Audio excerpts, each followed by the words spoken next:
Michael, how you doing? Good to see All you. right. How you doing, Hugo? I'm Nice to doing see you. well. Hey, I really want to hear stories about you and also hear more about what you do here at Warner Brothers. And would you be able to start with your name and what you do? Yes, my name is Michael Borquez. I work for Warner Brothers Motion Picture Imaging in the scanning department. Yeah, can you tell us a little about exactly like more or less what a typical day for you and your team is like? Yeah, so motion picture imaging has been around since the early 2000s, and basically it started as a way for the studio to in-house create new masters off of their film elements and also do DI masters for theatrical. So what I do is basically the beginning of that preservation process and mastering process, and that is to actually get the analog images off the film and actually deliver them into a digital format that's usable for the mastering process and also for using for the preservation process. Our primary focus here is to do preservation. So the studio really does want to get everything that's on film backed up to digital and prepared for that mastering process. So when I come in, my first job is basically to work through basically the catalog of titles that have been either been greenlit by mastering for use because they actually have a need or a market need. And a lot of times we find that that happens on anniversaries or one of the actors passes away and there's new interest in the title that they would had been in, or if they're big sequels, they'll actually want to go back and remaster those titles. So when I get in, usually we have a basically a priority list that we're working off of, and we're going to go ahead and try to get as many of those scanned as we can within a week. We meet weekly to basically see where we are standing. Every title's different. We don't have anything that's the same. We have everything from SE OCNs, which are early cartoons, to brand new original negatives. So each of those processes is treated differently, and it depends on what vendors we're working with as well. So not all the work stays within motion picture imaging. So we'll do scanning, and it will go to Criterion, or we'll even do work for Sony or Paramount or Fox or Disney, depending on what the workflow is. They have different demands and what they're looking for as far as the scan goes. Right. So it's really important that you guys make sure that the film from let's say like the 50s, the 40s don't go to waste and you guys are able to save these films from back then. And like you said, re-releases in 4K and theatrical of like Goodfellas and these Warner Brothers IP, you guys are in charge of making sure that it's like in great condition. Yes, and we have 5 people in our department, so we're close to 20 hours a day, 7 days a week. So Oh. this scanning department's actually producing the most scanned footage probably than any facility in the world right now, as far as motion picture goes. So for us, it's mainly to make sure that we give a consistent product to the next step, either being preservation or mastering, and we're filling all those holes because it's not necessarily like we scan a negative and there, wow, we have the original, we have the whole movie. A lot of times we'll scan the film and there's damage to the film, or there's sections that have been replaced or removed, in which case we do what's called road mapping. And that's basically we have to go in and find a secondary asset that was a copy, may have been a copy 50 years ago, or even more. And but it was pre the damage that occurred in the negative. So we'll have to go find that asset. And sometimes we go worldwide, depending on the title Wow. and we may find something that's sitting in the UK. It could be in China for all we know. Even collectors sometimes have pristine prints. Several actors and actresses, Ginger Rogers being one of those, has extensive libraries. Even a Jack Warner library, same thing. We found copies of prints that were from two strip negatives, and they were pristine, and we were able to scan those and recreate a movie that was considered lost. So we like to say not lost, but misplaced. So we're always trying to look, and we're always self-improving. And so basically, when I get in, we set up the scanners. Each scanner has a workflow that works best for it. We use laser graphics scanners, director scanners. We have a 4K scanner, we have two 10K scanners, and a 13K scanner.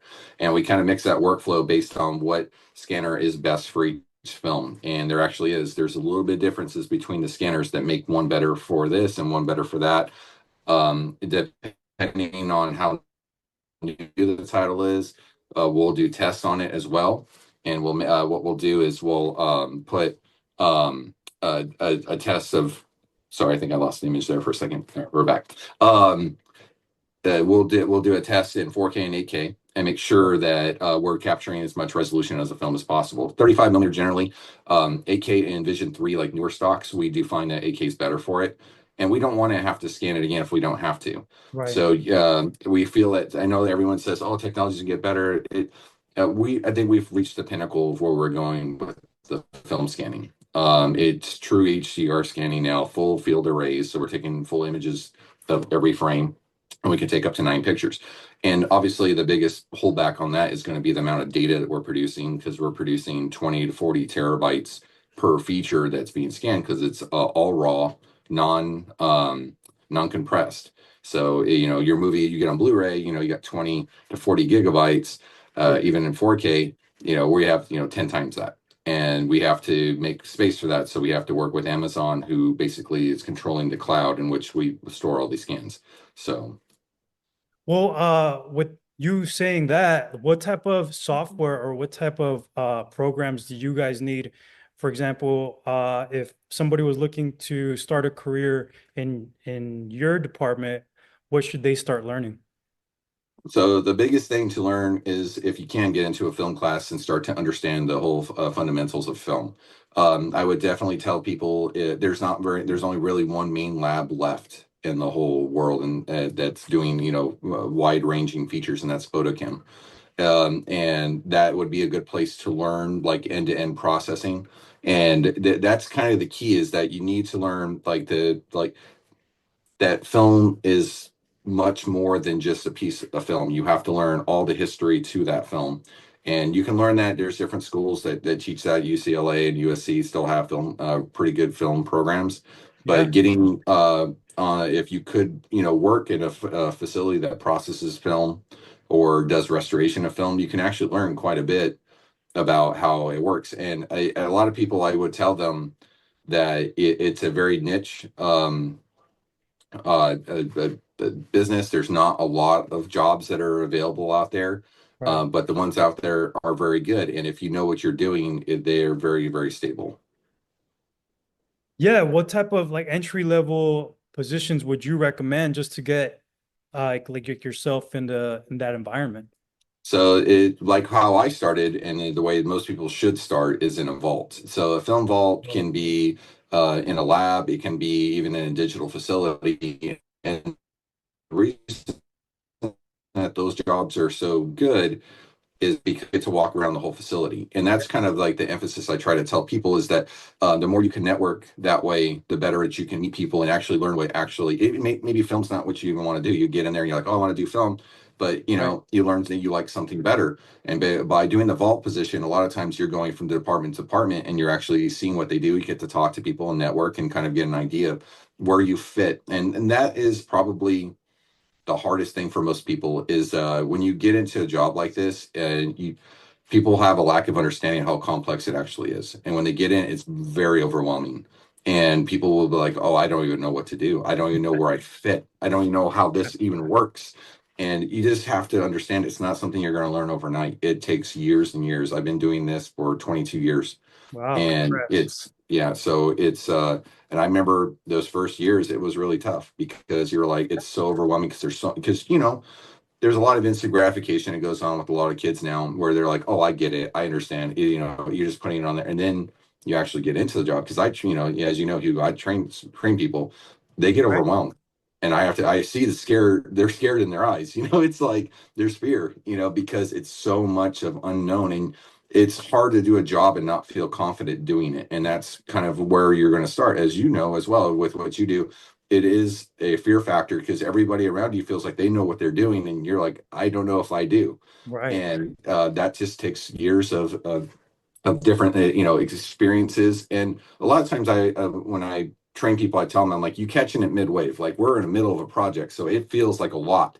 But when you Yeah. hear long enough, you'll catch a wave when it starts and you'll understand the end-to-end process. But don't feel like, it's like, oh my God, I can't have no idea what's going on here. A lot of times you just need to be over enough waves to see how the wave begins, how it develops, and how it ends. And that's a project. Your project starts, you get in the middle, and that's when the craziness happens. And then it subsides at the end. You just make the final fixes, and then you can proceed with the project. Well, I was lucky. Thank you for giving me a tour of your facility. And I did notice like a lot of other departments that you work with coloring, more post departments. Are you able to talk to us about other departments that you collaborate with? Yeah, so our facility is pretty much end to end, and that process begins basically in the vault. The vault is basically going to have our nerve center that's moving things throughout the facility. So when things arrive, they arrive into the vault. They can go into the different departments that they need to do. In that position, people are going to learn how to fulfill work orders, how to move the things that are needed, because what they're trying to do is they're trying to save operator time. And people have to realize that's what's so good about a vault job is that you kind of learn what they need, and then when you get in that job, you know what you would need in the same position. Right. So when film arrives, this is gonna, I'm gonna, we have probably 100 different workflows. So I don't want to get into all 100 workflows, but it's a simple film process. We put together a film inspection department that's actually in another building. So now film is actually brought the cold vault is right next to us, but generally what was happening in the past was film was sent out of house and they used outside vendors to do the inspections, but we were not getting good results from them. And I've worked in the industry long enough. I know a lot of people who are negative cutters, negative assemblers. I was like, I can bring people in that actually have real experience. Yeah. And two of the three people are experienced negative handlers, and one person I trained. So we have one person who got an opportunity who didn't know, and they've done fantastic. They picked it up really well. And so when that film gets to them, they're actually going to go through the film, frame by frame, and they're creating inspection reports to make sure that there's no damage to the film. They're going to date the film. They're going to tell us what stocks of film that were used, and they're going to do run times, and all that information goes into a spreadsheet. And that spreadsheet translates into a EDL, which is an editor decision list that can actually be loaded directly into the scanner. And Yes. that saves our scanners time. So a lot of our workflows are based on saving time from from one step to the next. Before, what it would happen is that you would have to put on the scanner, and the operator would have to try to basically build a timeline and build out all these stocks and figure out what was what. But by doing the inspection first, they can look at that inspection report and get a good idea of what's going on with the film. And then on top of that, all the sections are already marked of where all these little pieces throughout the reel need to be looked at. An average show is like 5 to 7 rolls of film. It's about 12, 13,000 feet of film. So it's quite a bit, and each reel takes about 2 to 8 hours to scan, depending on what the complexities are of the film. So once an inspection is done, it's sent to our I don't want to say our basically our partner who is head of preservation, and they're basically looking at the reports to verify we have all the assets that are needed for the next step, and that next step is going to be to scan the film. But they will not authorize the scan of that film until they make sure that we've already roadmapped the title and we have the best possible assets available to scan. So once that's approved, the inspection report gets approved, that gets sent to scanning. The film is brought back over here, it's cleaned and brought back over here. The film is then scanned. Once the film is scanned, we do another QC. So someone watches that on a Resolve. So the software that we use for our to do our QCs is Resolve. I would suggest everybody to learn Resolve. Resolve is not a hard software to learn, and Great. there's tons of tutorial. It's a free software, and just start messing around with it. Like anything, a lot of stuff is just mess around with it and watch videos. And this is one that actually is used here quite a bit. We used to use more complex and expensive, but that stuff's become obsolete and they're really not supporting anymore. So we do have some softwares that are older, but if you want to learn something that's pretty much being used industry wide, you're Yeah. looking at Resolve at this point. So once that QC is completed, the scanning is completed, there's a deviation that happens. Either the scan's going to go up to the cloud, and if it goes that route, we create proxies off of the scan, so a lower res copy, and we have QCers. So that's one of the jobs that's available. You basically QC image, So you'll QC the scan and then verify, content of what's going on, the runtime, whether or not there's any errors, damage to the film, so on and so forth. You'll build QC reports based on that. That takes, if you have a really good eye, you like watching for film defects, it's a great job. It's a tough job, and it will ruin every TV show and movie you ever watch again. Because when you watch this stuff, because they'll ask people, they're like, "Oh, I love movies, I really do."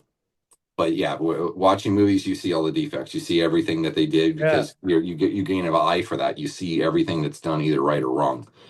So once that QC process is approved and the scan gets approved and gets sent to the cloud, they upload it. So we have a data IO department, and what they're doing is they're actually taking that data and facilitating the packaging it. So they have to. It's not like you just take the scan and you send it to the cloud, you put it in a folder. They actually build a complex package, and that has all these numbers that are tied to the titling number. They have to be in specific patterns in order for them to be uploaded.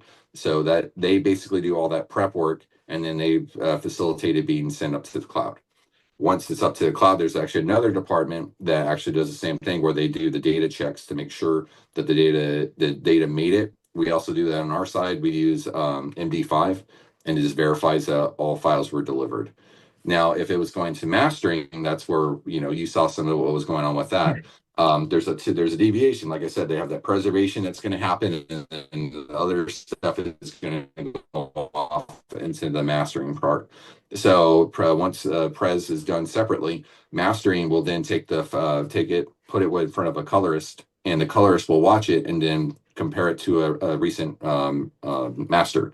So the last master was released, whether it be like an HD master or standard def master, they have to verify content against the scans because sometimes we go through all of this and we find out we actually just did right now. We had a title called The Racket, and yeah, we found out that there's jump cuts in it. I mean, what a jump cut is like a shot's playing smoothly, and then all of a sudden there's 5 frames missing. But it's spliced, so you don't really notice. You got to watch it with a keen eye to see when it happens. It happens on a lot of older films. So now we have to go back and with something we didn't even notice because it just it passes by, and that's why we do that inspection side by side, or do that QC side by side to make sure that we're not missing any content.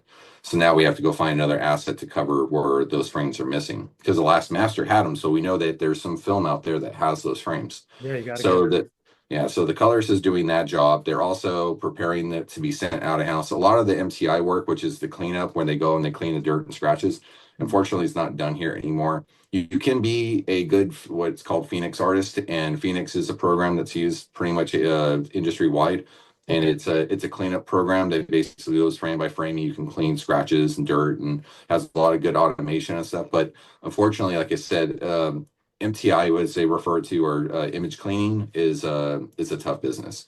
A lot of that work is done in India, and they do it on the cheap. So it's like you're competing with that. Right. We do keep MTI people with us. They work on things like easier fixes but they are more on call. So Right. they kind of they're project based. So Right. as the colorist begins his work to do the color correction, the scans are sent out to India or whoever's doing the cleanup, and they do it at the same time. They work off basically a proxy scan, and once the scan cleanup is done, they merge those files back together. The colorist continues doing the color correction and verifying that the cleanup was done properly. And at that point, you actually have our clients come in, and they're usually from mastering, and they're going to watch with the colorist to verify that meets the standard of what's needed. They're working in what's called a master format, usually P3, and P3 is basically a wide color gamut. I don't want to get too into the weeds with it because it's very complicated, but Sure. P3 is a super, because we have all the reproducible colors. P3 just means that it's a version of all those reproducible colors that they're working out of. Generally, it's a 16-bit workspace, meaning that it's 65,000 squared or cubed, and that's a lot. It's billions of colors. So it allows them to redo color reproduction far beyond of what you're going to watch at your house because you're watching a submaster which is created from that master that they're working on. They're working in a high format. You watch in a compressed format generally when you watch on TV or on a Blu-ray or whatever. Um, so once they get that approved, they will sometimes bring in talent. Talent will come in and make sure that they're happy, that be directors, actors, whoever is available to basically tell us, yes, this is the correct route to do with this film. And once that approval is done, we upload it to the vendors to start their work. I did skip a step. We have your submasters that are created for delivery. That's your Rec 2020. That's your 4K Blu-ray. Yeah. DCP is what you watch in the theater. Rec 709 is your HD master. So there's a lot of deliverables. It depends on the project, but generally Warner Brothers is really good about delivering DCPs for theatrical, even if we're not doing a theatrical Okay. pass. So that way, in the future, if they ever did like a film festival, they have a copy of the movie to show everybody. Sure. Um, think that pretty much covers it. Obviously, that we have CSRs that work here, or customer service reps, and they're working directly with the clients. They're also managing or producing the workflow. They're making sure that you step by step that everything's going. They're the ones that are facilitating with the different departments to move things along. CSRs are good. They're good jobs to have if you can get into that field. Okay. But you have to be good with managing your time. And unfortunately, I mean, not for, unfortunately, but pretty much every job here, you have to be good with time management. You have to be good. You have to have a good memory. You have to be able to keep track of many things at once. And not everybody has that. And it can be, True. and it's very overwhelming. But there's jobs where you don't have to have that in here. You know, you can, you know, there's QCer doesn't have to multitask as much because you're watching just one thing. But if you're working in scanning, or you're working in the vaults, or you're working as a CSR colorist, you're usually working on many projects at once. And the better memory you have, and I always tell people carry one of these. Throughout your career, you should have one of these. You should be Yeah, I have. everything you learn. You should be writing down stuff every single day, and you should. And it's not even if you're ever going to look at it again. You're writing it down so that your you're processing it Register. better. Yep, it allows you to not overwhelm yourself when you're trying to learn something. Yeah. Like, sorry, go ahead. I can No, give you some breath. like you said, it's like film surgery, and everybody needs to be on their top level, top game. And that speaks a lot to your teachings as well, to be able to bring in former students and to be able to collaborate on this highest level. But if you were to do this all over again, what would you do different, or what advice would you give to somebody that wants to start out? The biggest thing I would tell people, and it's kind of what it brings people out of their shell, because most people are not good networkers naturally. Get a job retail, do something where you have to work with people, and a job especially where you have to greet people and you have to learn how to talk to people, because ultimately the biggest thing in this industry is networking. And I know this has probably been said 1,000 times, but Right. if you can pick up any skills with networking, because ultimately you have to learn how to ask somebody something without them feeling like, number one, that you're bothering them. So or and you don't want to feel like you're being intrusive at the same time when you're trying to network with people, because it's not just like, hey, Hugo, show me what you do. That's not the way that you communicate with people. You have to Right. really be able to talk to people, kind of feel them out and go, where's this person coming from? Do they seem friendly? Is it going to be like today I say hi, tomorrow I say, hey, what's going on? You know, what'd you do this weekend? And slowly develop a relationship. Or is it someone who's an extrovert that's going to talk to you right off the bat? But a lot of times they're not going to talk to you right off the bat. You know, there's Oh, going to be a whole process in which you have to develop a friendship with somebody, and work friendship, obviously, right. but that comes very well from learning how to deal with people. And a lot of people don't know how to do that. And they I think they agree. do, but they don't. And it's kind of like you have a work persona and a home persona. You know, when you're in a work persona and you're in networking, because I've met people and they're bubbly at work and then they go home, they're quiet. They Yeah, don't talk to anybody. And they're like, oh, that's my work persona. When I'm at work, it's I business, but I shut get down. home, I don't want to talk to nobody. No, So I agree. And you know what? You're right. Mostly the people that I interview say the same thing, that it's about networking. But your point is very true. And it made me think about that right now, that customer service jobs are very crucial to that, because I started in customer service. And I think that's what got me comfortable being around people, wanting to know what they're about. And also, being able to take rejection, because not everybody is going to want to be sociable with you, and you have to learn that it's not personal, or it's just no. not the moment. So yeah, thank you for bringing that up. Yeah, I like that you brought that up too, because it is 100% true that there's just people that are not going to talk to you just Right. because, you know, and it's I always think back, and there was this TV show, and I won't say name what it is. People might know what it is, but there's this guy who's seen as a ladies' man, and he teaches somebody else what he does, and he literally walks to every woman and asks her out on a date, and he gets slapped 1,000 times a day, but one woman says yes.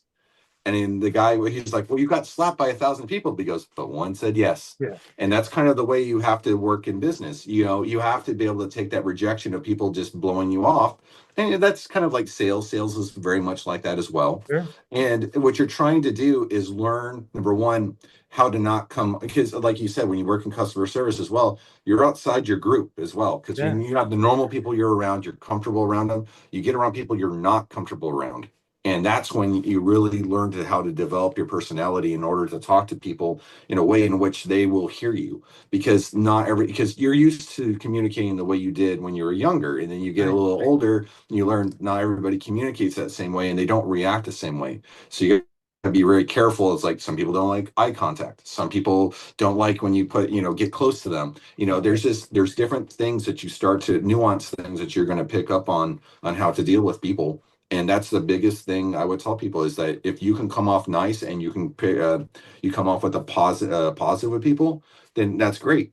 But lightning doesn't hit twice. There could be one day and there could be somebody you're like, oh, that guy's never gonna, or that woman's never gonna talk to me about a job or whatever. But then you catch them on the right day, Right. and then they're like, and then you're like, whoa, wait. And you see your opening, and it's capitalizing on that opening when you see that they're receptive. And that's kind of how it works in this industry. Is not everybody, and especially if you're in a big project. Where I was telling you about the wave, you talk to somebody and they're in the middle of a wave, They don't want to socialize. they don't really going to want to talk to you. They don't want to socialize. And the whole business isn't comes in waves. And right now we're in a low point a lot, unfortunately, with a lot of people in the wave. But just like in the stock market, this is the time to buy. This is the time where you have to go talk to people. You have to get out your comfort zone. And a lot of people don't like that. And if you're not comfortable doing it, this may not be the business for you, because it really is a lot of getting out of your comfort zone and learning how to network and be rejected a lot.